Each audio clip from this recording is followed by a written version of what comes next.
Visa വല്ല പുക്കാർ ഒപ്പിച്ചിട്ടാണോ വന്നിരിക്കുന്നത്? ആ അതേന്നാ തോന്നുന്നേ.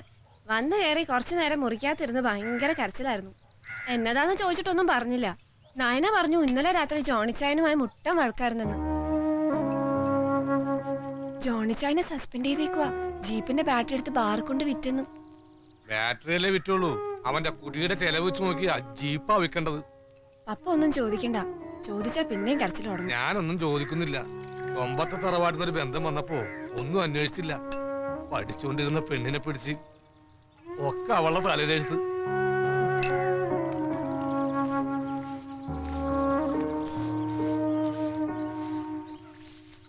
എന്താടി വീട്ടിലെല്ലാവർക്കും സുഖം തന്നെയല്ലേ? സുഖാ പപ്പ. ജോണിക്കുട്ടി എന്തു പറയുന്നു? ജോണിച്ചായന് ഈ ആഴ്ച ഓഫീസിൽ കുറച്ച് ദൂരേക്ക് ഓട്ടോ ഉണ്ട്. തിരുവനന്തപുരത്തോ കോട്ടയത്തോ എങ്ങാണ്ടൊക്കെയോ പോണം. പിന്നെ സിസ്ലാമ്മ അവിടെ ഇല്ല. ഒറ്റയ്ക്ക് നിക്കണ്ടെന്ന് കരുതി ഞാനിങ്ങ് പോന്നതാ. അല്ല പപ്പ, ഈ വന്ന കൂട്ടർ എത്ര ചോദിക്കുന്നേ? അവരത്രക്കാരൊന്നുമല്ല.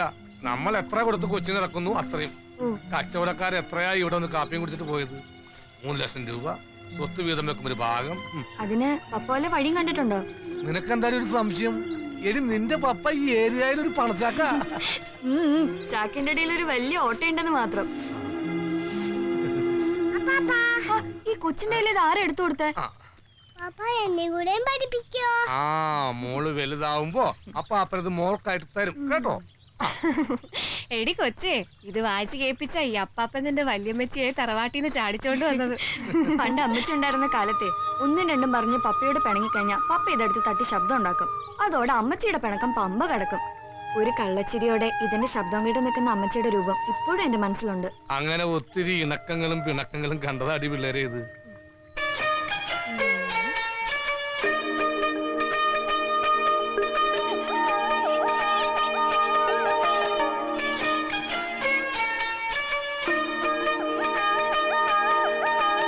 അഞ്ചരക്കുള്ള സെന്റ് ജോർജ് വന്നു തോന്നുന്നു.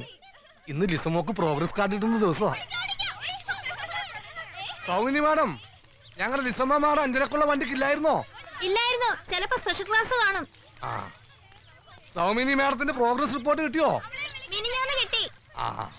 എങ്ങനെ, ഡോക്ടറോ എഞ്ചിനീയറോ? സയൻസിന് 80%.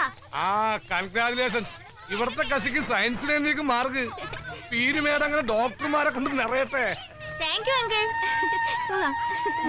പ്രോഗ്രസ് കാർഡ് കിട്ടട്ടെ, എന്നിട്ട് തീരുമാനിക്കാൻ ഡോക്ടർ ആക്കണോ എഞ്ചിനീയർ ആക്കണോന്ന്. പപ്പ എന്നാത്തിനെത്ര ചിരിക്കുന്നേ? പഠിക്കാനുള്ള കഴിവ് ദൈവം എല്ലാവർക്കും തന്നു വരത്തില്ല. ഇല്ല, സമ്മതിച്ചു. പക്ഷെ എന്തെങ്കിലും ഒരു കഴിവ്, എന്തെങ്കിലും. നീ പോയി ഷർട്ടും തോർത്തെടുത്തിട്ട് വാ. സെന്റ് മേരീസ് വരുമ്പോൾ നേരെ കിട്ടും. ഞാൻ പോയി ലിസമയെ കൂട്ടിട്ട് വരാം. ഈ പപ്പ അവള് വലിയ പഠിത്തക്കാരിയാണെന്ന് പറഞ്ഞെടുത്ത് തലയിൽ വെച്ചേക്കുവാ. വണ്ടി ഇറങ്ങി കഴിഞ്ഞ എത്ര പേര് വഴിക്ക് വരാനുണ്ട്. അവരുടെ കൂടെ അവളിങ്ങ് പോരും. ഇള്ളക്കുട്ടിയൊന്നല്ലല്ലോ. ഇള്ളക്കുട്ടിയല്ല, അതാ പ്രശ്നം.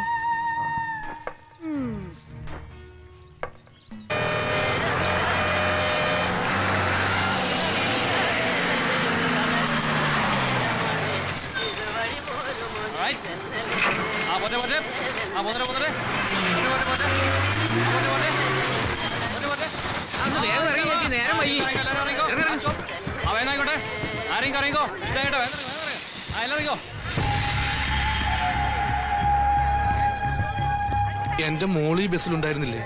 സെന്റ് തോമസ് പഠിക്കാൻ കുട്ടിയല്ലേ? സ്കൂൾ പിള്ളേർ ആരും ഈ ട്രിപ്പിലുണ്ടായിരുന്നില്ലല്ലോ.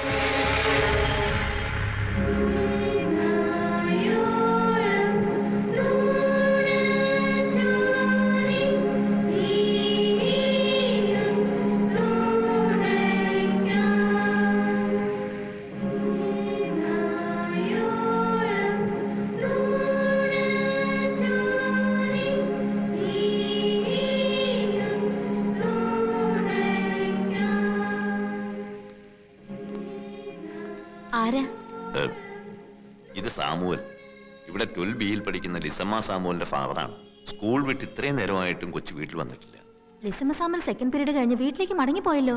മാർക്ക് കുറവുള്ള സ്റ്റുഡൻസ് പേരൻസിനെ വിളിച്ചുകൊണ്ടുവരേണ്ട ലാസ്റ്റ് ഡേറ്റ് ആയിരുന്നു ഇന്ന്. പേരൻസിനെ കൂട്ടിക്കൊണ്ടുവന്ന് ക്ലാസ്സിൽ കയറിയാൽ മതിയെന്നും പറഞ്ഞ് ലിസമ്മ സാമുവലിനെ മറ്റൊരു കുട്ടിയെയും പ്രിൻസിപ്പൽ വീട്ടിലേക്ക് മടക്കി വിട്ടിരുന്നു.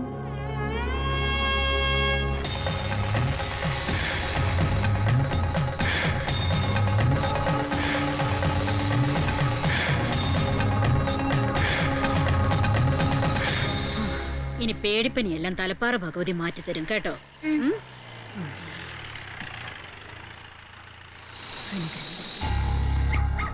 സൂക്ഷിച്ചിറങ്ങുമോളെ. അല്ല ഇതാര് പ്രഭാകരനോ? ഓ തെറ്റി തെറ്റി തെറ്റി. ചാമുവേല് ചാമുവേല് ലിസമ്മ എന്ത്? ഇങ്ങോട്ടൊന്നും വന്നിട്ടില്ല. ഓ അല്ലെങ്കിൽ തന്നെ നീ അവറ്റകളെ ഞങ്ങളുടെ ഉള്ളിലേക്ക് വിടുവോ? ഞങ്ങൾ കുറഞ്ഞവരല്ലേ അതക്കറുതര്. അമ്മ ഒന്നും മിണ്ടാതിരിക്കുന്നുണ്ടോ? അവള് വല്ല നോട്ടോ പുസ്തകമോ കൂട്ടുകാരിയുടെ അടുത്ത് നിന്ന് വാങ്ങാൻ പോയതായിരിക്കും. നിങ്ങൾ ഇങ്ങോട്ട് പോകുന്ന നേരത്തെ അവള് വീട്ടിൽ തിരിച്ചെത്തി കാണും. അടുത്ത കൂട്ടുകാരികളുടെ വീട്ടിലൊക്കെ അന്വേഷിച്ചു, അവിടെ ഒന്നും ചെന്നിട്ടില്ല. അല്ല ഇനിയിപ്പോ ഗോപി പറഞ്ഞതുപോലെ നമ്മൾ ഇങ്ങോട്ട് വന്നതിനിടയ്ക്ക് അവള് വീട്ടിലെത്തി അല്ല കാണും. സ്കൂളിൽ പോകാൻ നേരം വല്ല വഴക്കോ വക്കാണോ ഉണ്ടായിരുന്നോ പ്രഭാര? ഓ ഇവിടുത്തെ പിള്ളേരുടെ ഓരോ രീതിയും പ്രവൃത്തി. ആ ഏതായാലും ആളെ പേരെ ഒന്നും അറിയിക്കണ്ട. പ്രായം തകഞ്ഞ കൊച്ചാ. ആൾക്കാരറിഞ്ഞ അത് മതി അതിന്റെ ജീവിതം നായ നക്കാൻ. നമുക്ക് ഇറങ്ങാൻ സാമൂലെ. ഞാനും കൂടെ വരാമാവാ. എന്റെ ഷർട്ടും കെടുത്തടി. അല്ല എന്നതാടാ പ്രഭാര, നിന്റെ രണ്ടാമത്തെ മോടെ കല്യാണാലോചന മുറയ്ക്ക് നടക്കുന്നുണ്ടെന്ന് കേട്ടല്ലോ. ഇനി എന്തിനാണ് രഹസ്യമാക്കി നടത്തുന്നത്? ദേ എന്റെ മോൻ കെട്ടി അവള് 3 മാസം വയറ്റ് കണ്ണിയോ. നിങ്ങളൊന്നും നാവടക്കുന്നുണ്ടോ? ദേവികയ്ക്ക് പറയാനുള്ളത് ഏത് മഹാരാജാവിന്റെ മുഖത്ത് നോക്കിയും പറയും. ഇല്ലെങ്കിലേ ദേവിയെ ചത്ത് തെക്കോട്ടെടുക്കണം. എടാ നിന്റെ മോളെ ഇവന് പെണ്ണി ചോദിച്ചു വന്നപ്പോഴേ ഞാൻ നിന്റെ പെങ്ങളാണെന്ന് മറന്ന് നീ എന്നോട് പറഞ്ഞു എന്ന് ഞാൻ ചത്താലും മറക്കത്തില്ല. ഓ നീ വലിയ ക്രിസ്ത്യാനിയായി പോയില്ലേ? എന്റെ പൊന്നു തള്ളി ഒന്ന് നിർത്ത്. നേരം കാലം നോക്കാനുള്ള ഒരു വർത്തമാനം. നീ വെറുതെ ആദ്യം ഏറ്റണ്ടടാ. പെണ്ണ് ചിലപ്പോ രജിസ്റ്റർ കല്യാണം കഴിഞ്ഞ് വീട്ടിലെത്തി കാണും. തള്ള വേലി ചാടിയാലേ മകള് മതിരി ആടൂന്ന. അല്ല എനിക്ക് മനസ്സിലാകാനായിട്ട് ചോദിക്കുക, നിങ്ങൾ ഈ പച്ചപ്പാതിരക്ക് പെങ്കൊച്ചിനെ കാണാനില്ല എന്ന് പറഞ്ഞ് ഇങ്ങോട്ട് വന്നതിന്റെ അർത്ഥം എന്തുവാ? ലൈൻ ബസ് ആകുമ്പോ തോനെ ആൾക്കാർ കയറും പോകും. അവരൊക്കെ എവിടെ ഇറങ്ങുന്നു, എങ്ങോട്ട് പോകുന്നു, ഇതൊക്കെ നമ്മൾ എങ്ങനെ അറിയാനാ? കുഞ്ചറിയാച്ച മോൻ ടോമിച്ചോട് ചോദിച്ചു നോക്ക്. പുള്ളിക്കാരൻ ഈ പെങ്കുച്ചിനെ പരിചയമുണ്ട്. ഓക്കെ, അവനിങ്ങനെ ചെക്കറായിട്ട് പോകുന്നത് കൊണ്ട് വണ്ടിയിൽ കയറുന്നവർക്കൊക്കെ അവനെ പരിചയം ഉണ്ടാവും. ചിലരൊക്കെ അവനും പരിചയം കാണും എന്ന് കരുതി ഇതൊരുമാതിരി എരണങ്ങട്ട് ഏർപ്പാടായി പോയി. കുഞ്ചറിയാച്ച ഇങ്ങോട്ട് വന്ന ഒരു കാര്യം പറയട്ടെ. എന്തുവാ? ഇങ്ങോട്ട് വന്നേ. ഇത് സാമുവലിന്റെ കാണാതായ മകൾ ലിസമ്മയുടെ പുസ്തകത്തിനകത്തുനിന്ന് കിട്ടിയതാണ്. കുഞ്ചറിയാച്ചന്റെ മകൻ അവൾക്ക് എഴുതിയ എഴുത്തുകളും ഫോട്ടോയും. എന്റെ കർത്താവേ, ഞാൻ എന്നതായി കേൾക്കുന്നേ? ഈ പെങ്കൊച്ചിന് എന്നാ വയസ്സ് കാണും? ഒരു 16 വയസ്സുണ്ടാവും. കർത്താവേ, വല്ല പോലീസുകാരുടെ കയ്യിലും പൊട്ട കഴിവറാമോ കുടുങ്ങല്ലോ. ഞാനിപ്പോ എന്നതാ ശേഖരൻ സാറേ ചെയ്യണ്ടേ? അന്വേഷിച്ച് കണ്ടുപിടിക്കണം ഈ രാത്രി തന്നെ. അതിന് കുഞ്ചറിയാച്ചന് എന്ത് ചെയ്യാൻ പറ്റുമോ അതൊക്കെ ചെയ്യണം. കാര്യം കോട്ടയം SP തോമസ് മാത്യു എന്റെ കസിനാ, ഇളയമേടെ മോൻ. പക്ഷെ ഈ പാതിരാത്രിക്ക് അവനെ വിളിച്ച് പറയാന്ന് വെച്ചാ പ്രശ്നം ഇതായി പോയില്ലേ? എന്തെങ്കിലും സംഭവിച്ചു കഴിഞ്ഞിട്ട് പിന്നെ പറഞ്ഞിട്ട് കാര്യമുണ്ടോ? അതെ അതെ, വെടിമരുന്നും തീപ്പെട്ടിയും ഒരിടത്തൊരുമിച്ച്. ഞാൻ ഇപ്പൊ തന്നെ അവനെ വിളിച്ച് പറയാം. തോമസിനെ. എന്നതാ അച്ചായ? ഒന്നുമില്ല, നീ കിടന്നോ.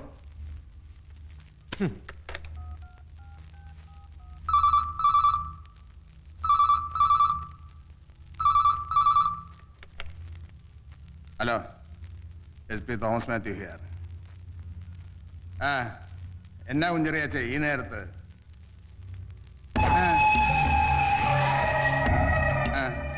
ഞാൻ അന്വേഷിപ്പിക്കാം. എടാ, ഇത് നമ്മുടെ കുടുംബത്തിന്റെ മാനം കപ്പലേറുന്ന കാര്യമാ. നീ ആ ഹോട്ടലുകളിലൊക്കെ ഒന്ന് തപ്പിക്ക്. പറ്റിയ രാത്രി തന്നെ രണ്ടിനെയും പൊക്കണം. ആ പെണ്ണിന്റെ തന്ത ആളെയും കൂട്ടി വന്നിരിക്കുവാ. കുഞ്ചറിയാച്ചനൊന്നും വിഷമിക്കാതിരിക്കേ. നേരം വെളുക്കുമ്പോഴേക്കും പരിഹാരം ഉണ്ടാക്കാം. പേടിക്കാൻ ഒന്നുമില്ല, കാര്യങ്ങളൊക്കെ ഓക്കെയാ. വെട്ടം വീഴുന്നതിന് മുമ്പ് ഈ ഭൂമി മലയാളത്തിൽ എവിടെ ഉണ്ടെങ്കിലും അവരെ തപ്പിപ്പൊക്കി ഇവിടെ എത്തിക്കും. നിങ്ങൾ സമാധാനമായിട്ട് പോയാട്ടെ. ഇതിനിടയ്ക്ക് എന്തെങ്കിലും വിവരം കിട്ടിയാ ഞാൻ ശേഖരൻ സാറിന്റെ വീട്ടിലോട്ട് വന്നേക്കാം. മക്കളെ കൊണ്ട് ഒരു ഉപകാരവും വേണ്ട, അതൊട്ട് പ്രതീക്ഷിക്കുന്നുമില്ല. പെണ്ണ് കേസിന് പോലീസ് സ്റ്റേഷന്റെ വരാന്തേ കയറാന്ന് വെച്ചാ, അല്ല ഇവനെ പറ്റി ഇതിനു മുമ്പ് ഒരു പരാതി ഉണ്ടായിട്ടില്ല കേട്ടോ. എന്നാ പിന്നെ സമാധാനമായിട്ട് പോയി കിടന്ന് ഉറങ്ങിയാട്ടെ. ഒന്നുമില്ലല്ലോ, നമ്മുടെ കൊച്ചന്റെ കൂടെ അല്ലയോ പോയിരിക്കുന്നത്.